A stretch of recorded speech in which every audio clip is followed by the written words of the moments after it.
Thank you, Nick. It's a pleasure to join Ron Paul and Tulsi Gabbard and all the other speakers and all of you at this important event.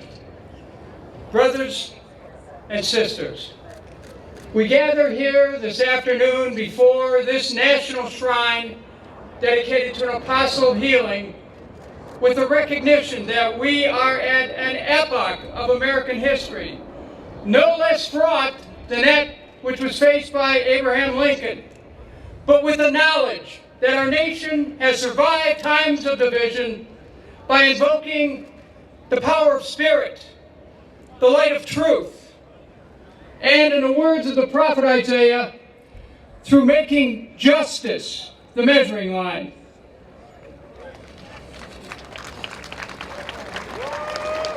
We are here today in painful recognition that our government does not have the capacity to heal the divisions in this nation or the willingness to use the basic science of human relations, sincere diplomacy, to avoid violent conflict, and is, in fact, unwilling to end conflict peacefully.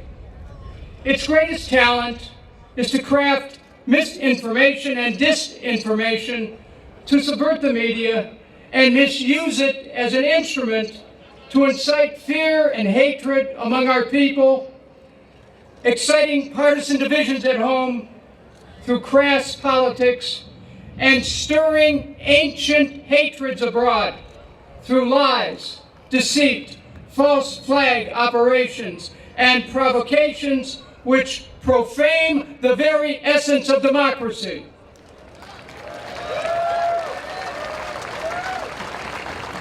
In blowing up the Nord Stream pipeline, this government has deliberately circumvented Article 1 of the U.S. Constitution, the authority of Congress to make war.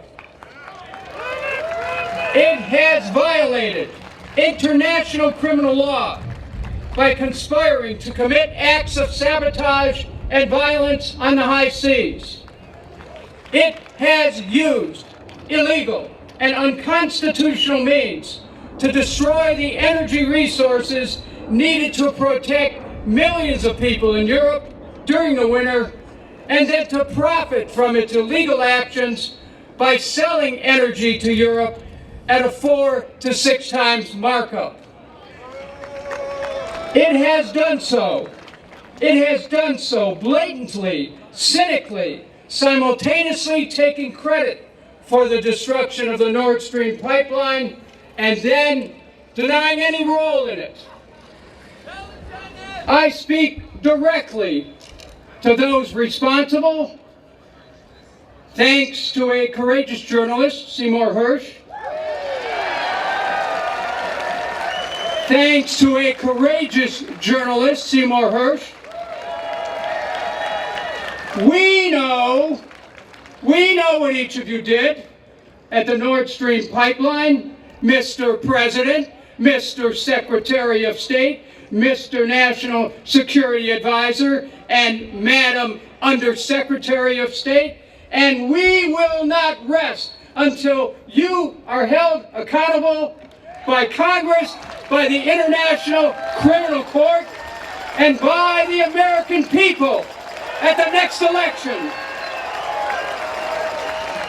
for your reprehensible conduct, which has debased our Constitution, undermined the rule of law, in our name committed an act of war which threatened the peace of the world and the stability of our own nation. No amount of balloon militarism will distract us from your profoundly lawless, reckless conduct. Even intelligence professionals are aghast at your White House's incompetence and have lost trust in your ability to defend America. Oh, yes, you want to hold Russia to account. That will ultimately be up to the Russian people. But it is up to we, the American people, to hold you to account. To affirm that we are a nation of laws, not of men or women, to hold those in high office to the highest of standards of national and international law. If we fail to do this, we have only ourselves to blame, while our government descends into depravity and tries to frog march us directly into nuclear war. Under the pretense of the pursuit of national security, our government's aggressive nature has alienated nations of the world and caused them to withdraw from commerce, with long-term implications for the value of our dollar and our financial security. Our government has ceded our sovereignty in matters of commerce to the World Trade Organization, to the detriment of American industry and American workers. It has ceded our national sovereignty in matters of peace to the North Atlantic Treaty Organization, which prefers military escalation to peace and is content, together with this administration, to use the good, courageous people of Ukraine as pawns in a vicious and deadly geopolitical chess game, which began well before the illegal Russian invasion. And it is now planning to do for the people of Taiwan what it has done for the people of Ukraine, portraying China the aggressor while surrounding China with about 200 military bases. At home, our government has supported devastating gain-of-function research, which loosed the pandemic across our land. It has perverted social media to suppress legitimate debate over COVID policy, to the detriment of the health, welfare, and the will of Americans. And it has enabled the federal government law enforcement to be weaponized against political opponents, and has injected itself into social media organizations to impose political and ideological censorship in a manner characteristic of totalitarian rulers, attacking the patriotism of those Americans who dare ask questions. Such a government is neither deserving of the trust of the American people nor worthy of our tacit consent to make decisions in our own interest. This passage from the Declaration of Independence is compelling.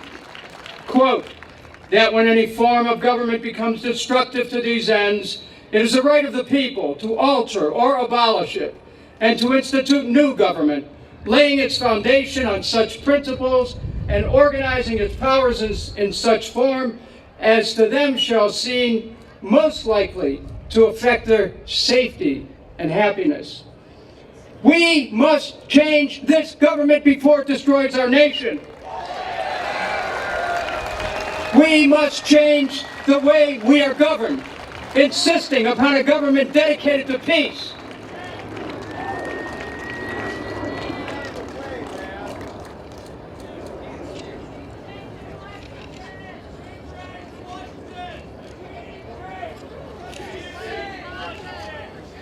And that dedication must be to peace at home and abroad.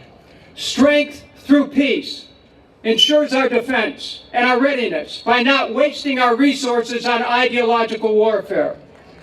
I speak not as a partisan, but as an American who believes we are being led to the brink of annihilation by individuals lacking in self-control, obsessed with the exercise of global power, and incapable of invoking the power of nonviolent persuasion.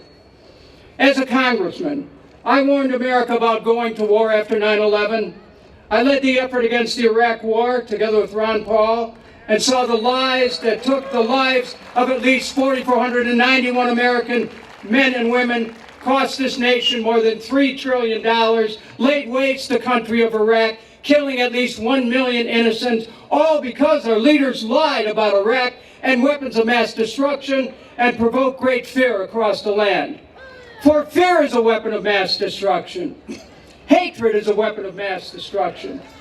Our nation used to lead the world in making steel, cars, and ships. Now, we lead the world in making enemies, confusing defense with offense, aiming ourselves to the teeth, spending trillions of dollars to advance an aggressive empire through the promotion of war. But the wars, my dear friends, have come home.